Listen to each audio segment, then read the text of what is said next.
guys, so karon ako i-share sa inyo ha kung paano ko nagkaroon ng ads on Reels. So 2023 pa ni siya na open ang ads on Reels nako. And kato siya nga time man good is wala pa siya content monetization. In all in na jud siya. Kana content monetization work all in na ba na nadaratanan nga pwede ka maka-earn. So diri man good is katong gud siya nga time is ads on Reels parang gud akong ginahabol ato nga time kay short videos lang tapos pwede ka maka-earn. So tapos ang iyahang dili kay bugat ang iyahang mga requirements unlike sa in-stream ads nga kailangan pa nimong taas na mga requirements. So katong nga time nag-request ko kay Meta na bisitaon niya ang ako ang account. So kani siya ang akong gibuhat. Okay, so mo niya siya ang akong gibuhat. Una matuta sa report a problem, and then at sa continue to report a problem, then click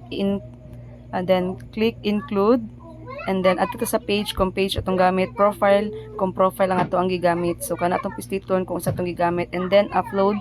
So atong i-upload dira as ang profile, ang insights, and then katong monetization tools. Screenshot to nimo siya appeal, and then mo na siyang imuhang ibutang diri i-upload, and then butang din imong message, dear monetization team, please allow me to use kung sa imong gusto na tools.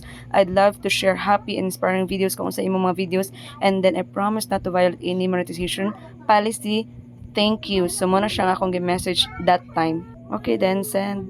Mo to siya nga akong gibuhat, no. So make sure lang po nato na bago ta mag-request or bago ta magbuhat ato na report, no, is make sure nato na naka-green na atong dashboard, and then i-check nato itong mga inbox kung wala ba tay mga violations. So limpyuhan nato daan ang ato ang mga account.